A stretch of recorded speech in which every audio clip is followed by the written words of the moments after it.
आदाब। मुंसिफ टीवी में आपका इस्तकबाल है। उत्तर प्रदेश और उत्तराखंड की खबरों के साथ मैं हूं मोनी सनवर। देखेंगे तमाम बड़ी खबरें। आगाज हेडलाइंस के साथ। बिजनौर जिले के ITI संस्थान पहुंचे केंद्रीय राज्य मंत्री जयंत चौधरी। सेलेक्टेड कैंडिडेट्स को दिए अपॉइंटमेंट लेटर।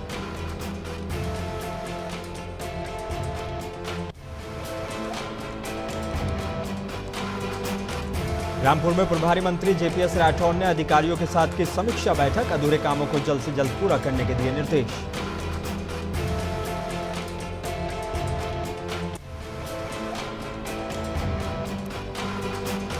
भाजपा सदस्यता अभियान की समीक्षा करने उन्नाव पहुंचे राज्यसभा सांसद डॉक्टर दिनेश शर्मा। अनुज प्रताप सिंह के एनकाउंटर पर विपक्ष पर बोला तीखा हमला।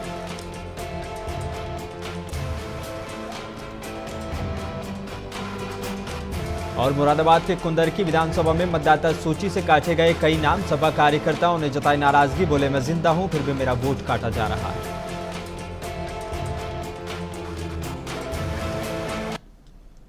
आइए बुलेटिन की शुरुआत करेंगे कुछ अहम और बड़ी खबरों के साथ। उत्तर प्रदेश के जिला बिजनौर में राजकीय ITI संस्थान में कौशल महोत्सव का आयोजन किया जा रहा है। कार्यक्रम के तहत कौशल विकास और उद्यमिता मंत्रालय के केंद्रीय राज्य मंत्री स्वतंत्र प्रभार जयंत चौधरी शामिल होने पहुंचे। केंद्रीय राज्य मंत्री स्वतंत्र प्रभार जयंत चौधरी कौशल महोत्सव में चयनित अभ्यर्थियों को नियुक्ति पत्र वितरित किए और इस दौरान जयंत चौधरी ने कहा कि अब कौशल महोत्सव बिजनौर की खबर छपेगी। इससे पहले भी रोजगार मिलते थे, लेकिन फीडबैक लेकर सुधार करने के लिए चर्चा की इंडस्ट्री के लोग आते हैं कि हमें स्किल मैन पावर नहीं मिल रही है। कहते थे कि किस डिग्री पर किस क्षेत्र के नौजवानों पर विश्वास करें। नाली सड़क करंजी की बात तो होती है, लेकिन जनप्रतिनिधियों पर बच्चों की नौकरी का भी दबाव था। इसलिए हमने इस तरीके का आयोजन करके सुधार किया है।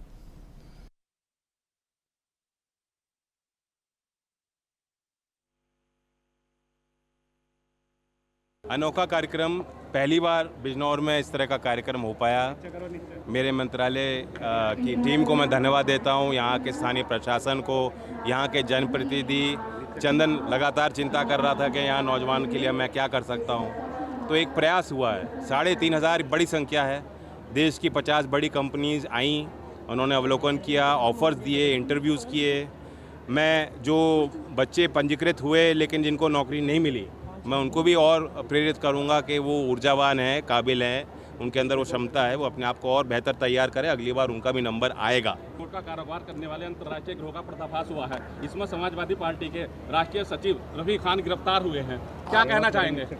देखिए, एक क्राइम है, क्राइम में अगर कोई इन्वॉल्व है तो उसके खिलाफ कार्रवाई होगी। इसमें आप कोई शक नहीं कर सकते कि योगी जी का शासन किस तरह से कानून व्यवस्था को लेकर गंभीरता से काम करता है। अच्छा, अखिलेश यादव एनकाउंटर पे सवाल उठा रहे हैं यूपी सरकार के, आपका क्या कहना है? एनकाउंटर पे एक प्रक्रिया है, उसमें जांच होती है, और जब तक कोई अपराध की जांच ना हो जाए, राजनीतिक लोगों को थोड़ा सहम। उत्तर प्रदेश के जिला रामपुर में प्रभारी मंत्री JPS राठौर ने अधिकारियों के साथ समीक्षा बैठक की है। मीडिया से बात करते हुए उन्होंने कहा कि सभी अधिकारियों से बातचीत करके निर्देशित किया गया है कि जो भी अधूरे काम पड़े हैं उनका समय पे पूरा उसको किया जा सके और जनता को समर्पित किया जा सके। उन्होंने कहा कि बहुत सी ऐसी सड़कें हैं, पुल हैं या अन्य मार्ग हैं, उनको पूर्ण करके जनता को यथाशीघ्र समर्पित करके सरकार की मंशा के अनुरूप उनको लाभ पहुँचाया जाए। की समीक्षा यहाँ पर की गई है ताकि जो सरकार की मंशा है उसके अनुरूप विकास कार्य हो और विकास कार्यों को पूर्ण किया जाए। आज यहाँ पर तमाम अधिकारियों से बातचीत करके हमने निर्देशित किया है कि जो अधूरे कार्य पड़े हुए हैं उनको समयबद्ध तरीके से पूर्ण करके उनको जनता को समर्पित किया जाए। बहुत से ऐसी सड़कें हैं, पुल हैं या अन्य मार्ग हैं और जो भवन हैं, इनको पूर्ण करके जनता को यथाशीघ्र समर्पित करके सरकार की मंशा के अनुरूप उनको लाभ पहुंचाया जाए। दूसरे अन्य विभागों की समीक्षा, जिसमें बिजली विभाग है और बाकी अन्य विभाग हैं, इनकी भी समीक्षा करके हुए जनता को जितना ज़्यादा से ज़्यादा समय से लाभ मिल सके, इसके लिए। खबर उन्नाव से है, जहां भाजपा सदस्यता अभियान की समीक्षा करने पहुंचे पूर्व डिप्टी सीएम और राज्यसभा सांसद डॉक्टर दिनेश शर्मा ने हाल ही में हुए अनुज प्रताप सिंह के एनकाउंटर पर विपक्ष पर तीखा हमला बोला। उन्होंने कहा कि अपराधियों की पहचान केवल उनके अपराध से होनी चाहिए, न कि उनकी जाति से। डॉक्टर दिनेश शर्मा ने कहा कि अपराधी सीसीटीवी में दिख रहा है, वो रिवॉल्वर लेकर आ रहा है, उसे ये नहीं पूछा जाना चाहिए कि वो किस जाति का है। उन्होंने स्पष्ट किया कि योगी आदित्यनाथ के शासन में कोई भी अपराधी अपनी जाति के आधार पर नहीं बचेगा।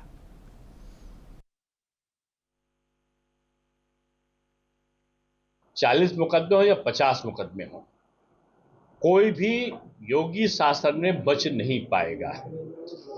अगर किसी ने अपराध किया तो पुलिस कठोरतम कार्रवाई, जो विधि सम्मत कार्रवाई होगी वो करेगी। उसमें कोई पक्षपात नहीं होगा। वो किसी जाति का हो, किसी नेता के करीब हो, किसी धर्म का हो, वो कार्रवाई का पात्र बनेगा। अगर अपराध कोई नहीं कर रहा है और उसका कहीं नाम अपराधों में नहीं आ रहा है तो पुलिस जबरन कार्रवाई करने वाली नहीं है। अपराध उत्तर प्रदेश के मुरादाबाद के कुंदरकी विधानसभा की मतदाता सूची में नाम काटे जाने से समाजवादी पार्टी के कार्यकर्ताओं में नाराजगी है। सपा कार्यकर्ता ने कहा कि मैं जिंदा हूं, फिर भी मेरा वोट काटा जा रहा है, और ये स्लोगन लिखी तख्तियां लेकर डीएम कार्यालय सभी समाजवादी पार्टी के कार्यकर्ता पहुंचे। यहां उन्होंने जोरदार प्रदर्शन किया। बताया जा रहा है कि कुंदरकी विधानसभा में वोटर लिस्ट से 10,000 से ज्यादा वोट काटने का मामला सामने आया है।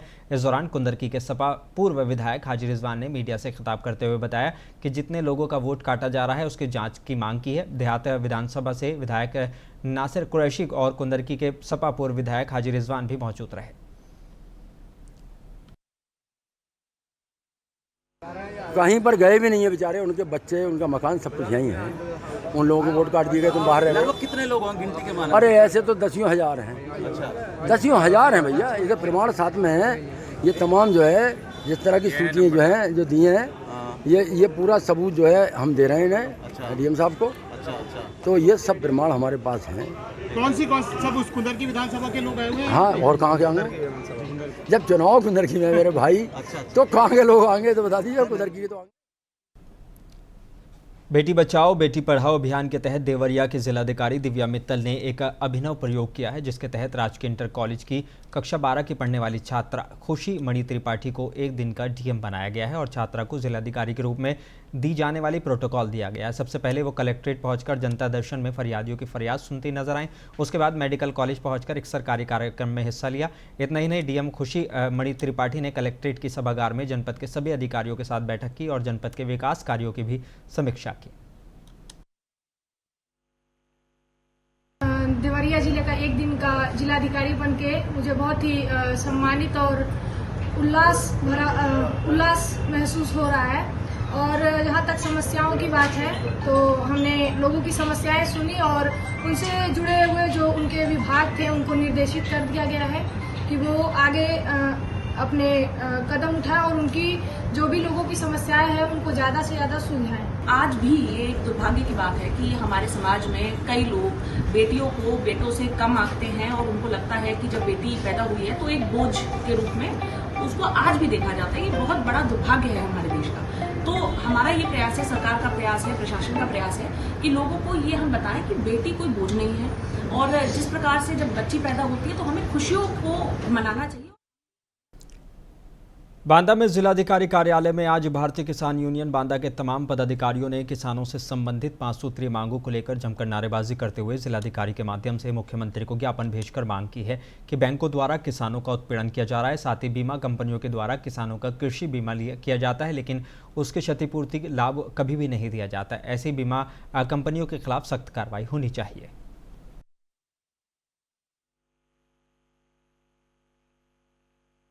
मेरा नाम अवधेश सिंह पटेल, जिला अध्यक्ष भारतीय किसान यूनियन टिकैत। आज हम लोग जिलाधिकारी महोदय कार्यालय में आए हैं और 5 मांगों को लेकर के आए हैं, जिनमें किसानों का उत्पीड़न क्रेडिट कार्ड धारकों का बैंक और राजस्व कर्मचारियों के द्वारा किया जा रहा है। किसान कोई विदेश भाग करके नहीं जाएगा, न कोई मेहुल चौकसी है, न विजय माल्या रहेगा देश में। जब भी उसके पास धन आएगा बैंकों का कर्ज अदा करने का काम करेगा। और बिजली विभाग के द्वारा निजी कनेक्शन धारकों को ट्रांसफार्मर दिए जाए और सीजनल कनेक्शन दे करके सिंचाई की व्यवस्था कराई जाए। और कौशाम्बी जिले के कौशाम्बी गांव बौद्ध तपोस्थली के नाम से भी जाना जाता है, जहां पर हर साल कई देशों से बौद्ध भिक्षु दर्शन के लिए आते हैं और बुद्ध तपोस्थली कौशाम्बी में पूजा अर्चना करते हैं। वहीं श्रीलंका से 65 बौद्धिस्ट का जत्था वाराणसी के सारनाथ से चलकर कौशाम्बी पहुंचा। वहां पर अलग अलग स्थानों पर पूजा पाठ करने के बाद वहीं स्थित अशोक स्तंभ स्थल पहुंचे। इसी दौरान वहां स्थानीय लोग भी भीख मांगने के लिए पहुंच गए। वो बौद्धिस्टों ने भीख देने से इनकार कर दिया है।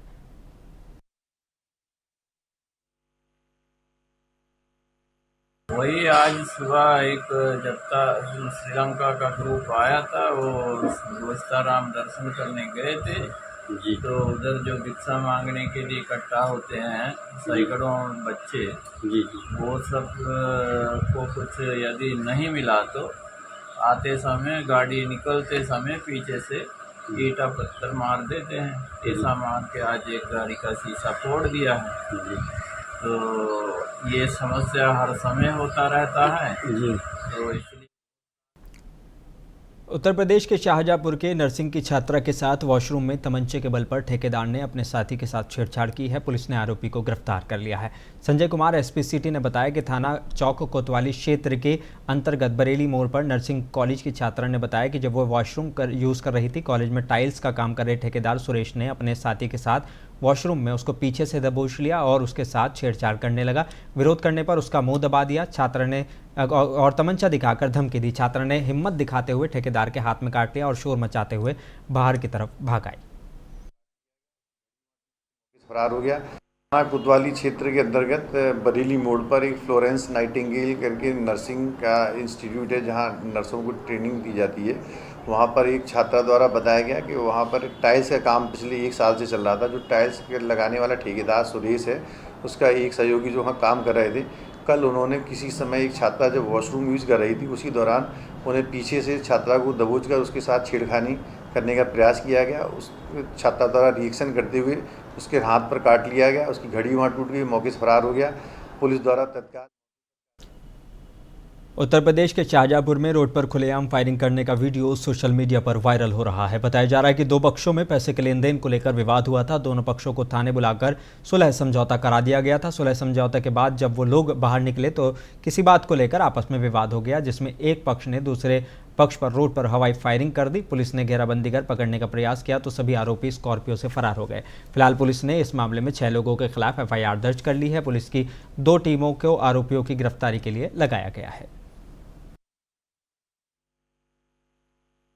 2 ये साली और बहनोई, इनके बीच में 1 लाख रुपए लेन देन के पीछे विवाद था, जिसकी सूचना पर दोनों पक्ष थाने पर बुलाए गए। थाने पर पुलिस द्वारा दोनों पक्षों को बैठकर सुलह समझौता करा दिया गया। समझौता होने के उपरांत ये लोग बाहर निकले तो किसी बात को लेकर आपस में दोनों पक्षों में विवाद हो गया और एक पक्ष द्वारा दूसरे पर हवाई फायरिंग कर दी गई। मौके पर पुलिस द्वारा घेराबंदी करके गाड़ी समेत अभियुक्तों को पकड़ने का प्रयास किया गया, परंतु अभियुक्त उत्तर प्रदेश के गाजीपुर में 20 अगस्त की रात में हुई 2 RPF के आरक्षियों जावेद खान और प्रमोद कुमार की हत्या के अपराध में वांछित चल रहे आरोपियों की UP STF की नोएडा यूनिट और गाजीपुर पुलिस की टीम ने थाना दिलदार नगर गाजीपुर इलाके में मुठभेड़ हुई है, जिसमें एक बदमाश गंभीर रूप से घायल हुआ है। घायल बदमाश को उपचार के लिए अस्पताल रवाना किया गया है। पुलिस ने बताया कि अपराधी पर 1 लाख का इनाम घोषित था। अभी पुलिस सभी मामले की जाँच में जुटी हुई है।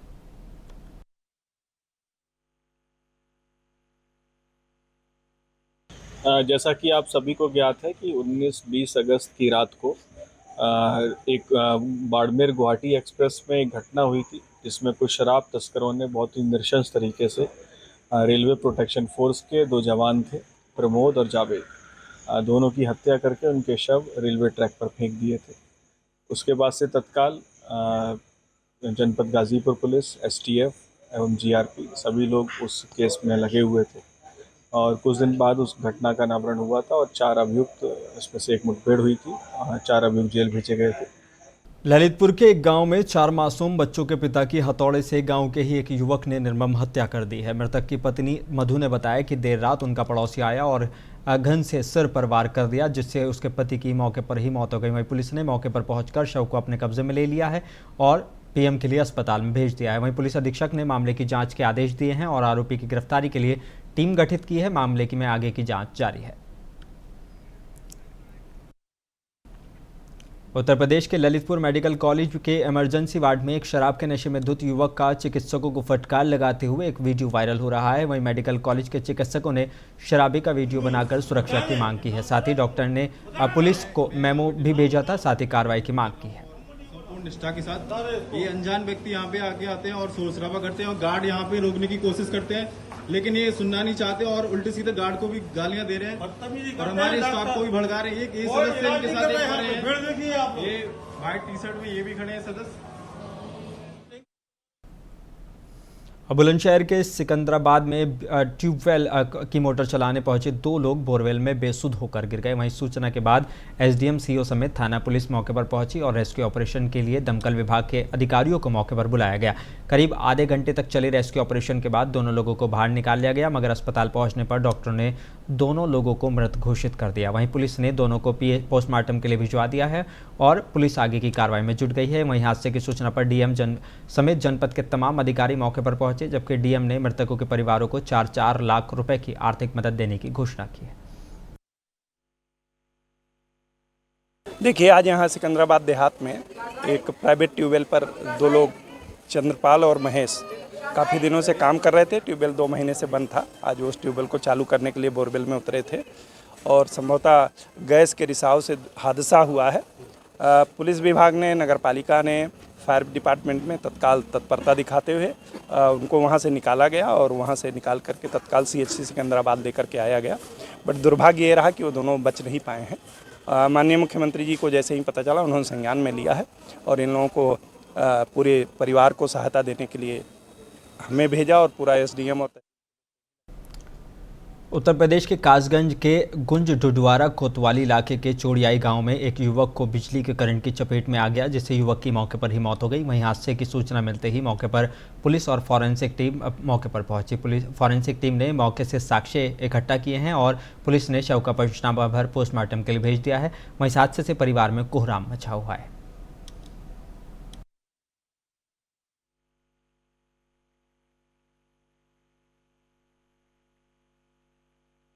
ये क्या बात हुई? ये आपके भाई थे जो खत्म हो गए हैं? भाई क्या नाम है इनका? इनका है सीटू, नाम है सीटू जी। सीटू, पिताजी का नाम क्या है? राजा राम। ये क्या बात हुई थी? ये यहाँ पे दूध का काम करता था। हाँ। ये 5-6 साल से यहीं रहता था। अच्छा। इसको करंट लगा है। अच्छा, बिजली करंट से लगी? बिजली करंट से खत्म हो गया। अच्छा, आपको कब मालूम पड़ा इसका? ये अभी मालूम पड़ा था साहब, 1 घंटे पहले।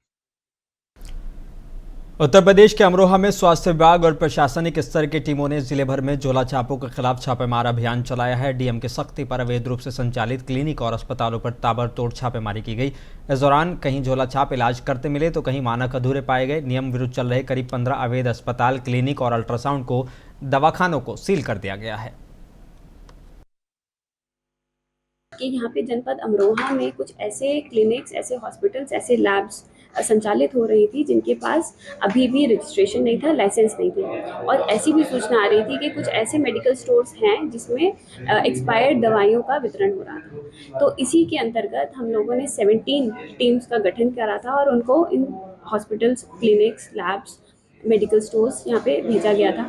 इन 17 में से जब हम लोगों को ये पाया गया तो हम लोगों ने स्वास्थ्य विभाग से डॉक्टर्स को बुलाया और उनके उत्तर प्रदेश के अमरोहा में एक फिर हैरान कर देने वाला मामला सामने आया है, जहां एक शाहरुख ने रवि बनकर एक शादीशुदा महिला को प्रेम जाल में फंसा लिया, फिर उसके साथ दुष्कर्म करता रहा। आरोप है कि शाहरुख ने महिला को अश्लील वीडियो भी बनाई और उनसे पैसों की मांग करने लगा। इतना ही नहीं, उसकी मांग पूरी नहीं होने पर पति और बच्चों को जान से मारने की धमकी भी दी। इस घटना के बाद संगठनों में के लोगों ने थाने में हंगामा किया है। फिलहाल पुलिस ने आरोपी पर मुकदमा दर्ज कर मामले की जाँच पड़ताल शुरू कर दी है। और उसके साथ लव जिहाद किया गया। चांदपुर का एक नाम शाहरुख नाम का व्यक्ति है जिसका अपना नाम रवि बताया था। उस महिला को प्रेम जाल में फंसाकर उसके साथ बलात्कार कर उसने अपने मित्र के साथ बलात्कार किया। फिर उसने एक सबसे घृणा काम किया, उसकी जो चीज यूज है उसकी असली वीडियो बनाकर उसको वायरल किया। वहाँ के जो उसके पास पैसे मजदूरी करती थी बेचारी महिला हो, उसके जो पैसे थे वो उससे लेने का काम किया। और जो उसकी चीज थी, सोने की चीज, ये चूड़ी थी, कुछ कानों के कुंडल थे, उत्तर प्रदेश के हरदोई के पाली भरकनी मार्ग पर बने भारी गड्ढे वाहन चालकों के लिए मौत का कारण बन सकते हैं। तेज रफ्तार वाहनों के चलते यहां पूर्व में कई हादसे भी हो चुके हैं। बता दें कि पूर्व में कई हादसे हो चुके हैं, लेकिन जिम्मेदार अधिकारी अभी तक इस बड़े हादसे का इंतजार कर रहे हैं। राहगीरों ने गड्ढे भरवाने और मार्ग से झाड़ियों को कटवाने की मांग की है। दिक्कत साहब जो गड्ढा हो गया बहुत, इस रोड पर यहाँ बहुत एक्सीडेंट होता आ गए और कुल एक्सीडेंट हो चुके हैं और इतनी झाड़ी खड़ी है, झाड़ी तो कोई समाधान नहीं कराई रहो कोई। तो क्या मांग है आप? अब मांगे झाड़ी कटवाई जाए, गड्ढा मुंदवाए जाए, इससे रोड साफ हो, एक्सीडेंट हुई वो कम हो। झांसी यूनिवर्सिटी हॉस्टल में फैली अव्यवस्था को लेकर चर्चाओं में आ गया था। अभी ये मामला शांत भी नहीं हुआ कि आज हॉस्टल में छात्रों के 2 गुटों में जमकर मारपीट हो गई। इस दौरान लाठी डंडे भी चले। एक पक्ष ने पुलिस में तहरीर देकर मारपीट करने वाले छात्रों के खिलाफ कार्रवाई की मांग की है।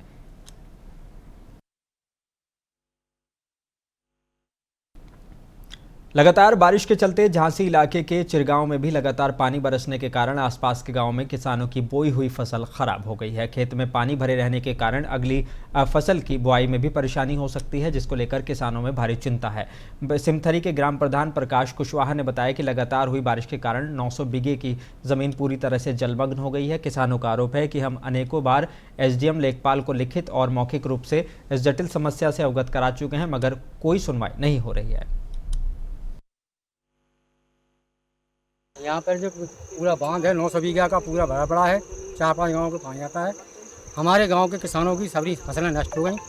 जोत पर जमीन लाए थे, गरीब किसान है, परेशान है, पूरी फसलें नष्ट हो चुकी हैं। बंद के कारण इनमें कुलाबी नहीं है इतनी। अच्छा, 6 इंच की कुलाबी है, वहाँ तक पूरा भरा है। उत्तराखंड के रुड़की के आमखेड़ी गांव में जमीनी विवाद को लेकर 2 पक्षों में जमकर लाठी डंडे और धारदार हथियार चले हैं, जिसमें एक किसान की अस्पताल ले जाते समय मौत हो गई, जबकि 5 अन्य लोग गंभीर रूप से घायल हुए हैं। रुड़की सिविल हॉस्पिटल से घायलों को प्राथमिक उपचार के बाद higher centre Rishikesh AIIMS refer कर दिया गया है, जिसमें एक की हालत गंभीर बताई जा रही है। वहीं एसपी देहात स्वप्न किशोर सिंह ने बताया कि मामले की जानकारी जुटाई जा रही है। फिलहाल गांव में तनाव को देखते हुए भारी पुलिस फोर्स तैनात किया गया है। वहीं जिले के पुलिस कप्तान भी भारी पुलिस फोर्स के साथ मौके पर पहुंचे हैं। इस पार्टी ने दूसरी पार्टी दबंगई पार्टी पहले से झगड़ा लो, पहले भी इनको मुकदमे चल रहे, हथियारबंद आदमी है जिसे छाँव से दबा लें। भाई कुछ हत्या करता भाई आज सुबह गए 2-4 आदमी। बता दें कि उत्तराखंड के हल्द्वानी में मित्र पुलिस ने एक ग्रामीण की जमकर पिटाई कर दी। पुलिस ने ग्रामीण को इतनी निर्ममता से मारा कि शरीर पर पूरे निशान मौजूद हैं। इस घटना को लेकर ग्रामीणों में गुस्सा देखने को मिल रहा है। ग्रामीणों ने आरोपी उप निरीक्षक सादिक हुसैन, विनोद यादव और चालक कंबोज को बर्खास्त करने और उनके खिलाफ आपराधिक मुकदमा दर्ज करने की मांग की है। ग्रामीणों का आरोप है कि पुलिस ने फेरी वाले से रुपए लेकर उसे छोड़ दिया और मनमोहन शर्मा की बेवजह जमकर पिटाई की। मामले में पूर्व दर्जा राज्य मंत्री हरीश पनेरू ने चेतावनी दी है कि अगर 3 तक इनको बर्खास्त नहीं किया जाता है तो तीनों के खिलाफ आपराधिक मुकदमा दर्ज नहीं होता है। एसएसपी कार्यालय का घेराव किया जाएगा। पुलिसकर्मियों द्वारा ग्रामीणों की पिटाई से क्षेत्रवासियों में आक्रोश है। बाहरी व्यक्ति कंबल बेचने वाले से मैंने ये पूछा, मैंने कहा आप बिना परमिशन के कैसे बेचे? मैंने कहा आपने किससे परमिशन ले रखी है, आप किसको बदौर से बेच रहे हो? तो इतने मैंने 112 पर फ़ोन किया। 112 पर फ़ोन करने वहाँ से उन्होंने कहा 10 मिनट बाद हम भेज दें। 20 मिनट उनका मुकुंद नाम का सिविल वर्दी में एक सिपाही आया, उन्होंने फिर हम दोनों को थाना ले जाया गया। थाने ले जाने का मेरे विनोद यादव ने बदतमीजी से बात करके मेरे को कस्टडी में बैठा दिया गया, ताकि कोई पुलिस के खिलाफ आवाज ना उठा पाए, क्योंकि वो फेरी वालों से पैसे वसूलते हैं, वो रेते वालों से पैसे वसूलते हैं। मैंने कप्तान साहब से ये लगातार कह रहा हूँ, लेकिन पुलिस नहीं सुन रही है। सत्ता के संरक्षण में, क्षेत्रीय जनप्रतिनिधियों के संरक्षण में वो सीधे महीना लेते हैं पुलिस से। ये पूरा गाँव, पूरा इलाका जानता है, और उस कारण इसको इतना पीटा गया कि भविष्य में कोई पुलिस की शिकायत ना करे, किसी फेरी वाले की शिकायत ना करे। फेरी वाले से वो पैसे लेते हैं, महीना लेते हैं। लाइन हाजिर कर दिया गया है सब इंस्पेक्टर को, और साथ ही इस पे जांच एक वरिष्ठ अधिकारी एसपी क्राइम साहब को दे दी गई है। उनकी जो भी फाइंडिंग होगी उसके आधार पर अग्रिम कार्रवाई की जाएगी। क्राइम साहब को जांच दी गई, जांच में ये सारी चीज़ें आएंगी उसमें।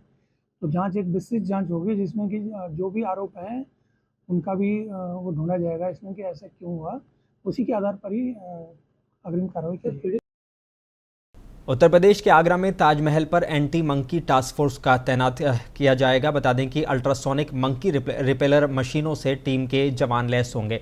एडीजी आईबी और एडीजी सुरक्षा के निरीक्षण के बाद फैसला लिया गया है। पर्यटकों की सुरक्षा को लेकर ताजमहल पर कई योजनाओं पर काम किया जाएगा। बंदरों के झुंड की कंट्रोल रूम सीसीटीवी से नजर रखी जाएगी। पर्यटकों के पास बंदर का झुंड पहुंचते ही टीम काम करेगी।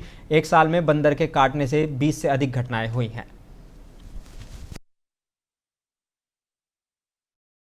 देखिए, बंदरों द्वारा पिछले कुछ सप्ताह में कई पर्यटकों को काटा गया है, घायल किया गया है। ताज सुरक्षा द्वारा एक एंटी मंकी टास्क फोर्स बनाई गई है, जिसमें 2 बाइकें चलेंगी। बाइकों पर ताज सुरक्षा पुलिस के जवान रहेंगे।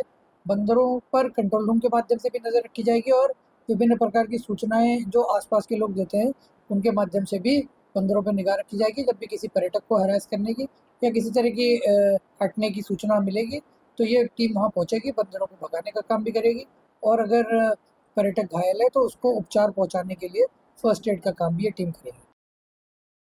उत्तर प्रदेश के लखीमपुर खीरी जिले के एसपी गणेश प्रसाद साहा नई पहल शुरू कर रहे हैं, जिससे वो चर्चाओं में आ गए हैं। दरअसल एसपी गणेश प्रसाद साहा द्वारा जनपद खीरी में चलाए जा रहे गुड मॉर्निंग पुलिस की तरह अब पूरे जनपद में बीट चौपाल के माध्यम से जनपद खीरी को अपराध मुक्त बनाने से और जनता से सीधा संवाद कर उनकी समस्याओं को जानने और उनका यथोचित निस्तारण करने के लिए जिले के प्रत्येक थाना क्षेत्रों में गाँव में आकर बीट चौपाल लगाने के निर्देश दिए हैं। इसको लेकर आज बता दें कि खुद फुले बेहड़ थाना क्षेत्र के गांव सैदापुर गांव में चौपाल में शामिल हुए हैं। और मुझे खुशी है कि यहाँ पर इस गांव के जो है सभी लोगों ने प्रतिभाग किया। बड़ी संख्या में महिलाएं आए हैं और अपनी बातें कही है। बातों में उन्होंने बताया कि कुछ उनकी निजी समस्याएं हैं, रास्ते का विवाद है, कुछ जल जमाव की समस्या है। समस्या तो अपने एक तरफ से है, लेकिन सबसे अच्छी बात है कि यहाँ संवाद हुआ है और सभी लोगों ने इसमें प्रतिभाग किया है। महिलाओं ने अपनी बातें रखी है, सुझाव दिया है। हमने भी महिलाओं से और लोगों से अपील की है कि आप लगातार पुलिस से संवाद करें और हमें अपना सहयोगी समझे हैं। इसमें हम लोग ये भी बताना चाहेंगे कि मिशन शक्ति के तहत जो अभी कार्यक्रम चल रहा है उससे भी महिलाओं को अवेयर किया गया है कि आसपास ही जो छात्राएं स्कूल जाती है, अगर कोई दिक्कत होती है बेझिझक अपनी बातें रखें। साथ ही साथ 10 नंबर की बातें बताई गई है। साइबर सुरक्षा को लेकर बहुत ही गंभीर विषय है। अब बुलेटिन में बस इतना ही। मुझे दीजिए इजाजत, बने रहिए मुंसिफ टीवी के साथ।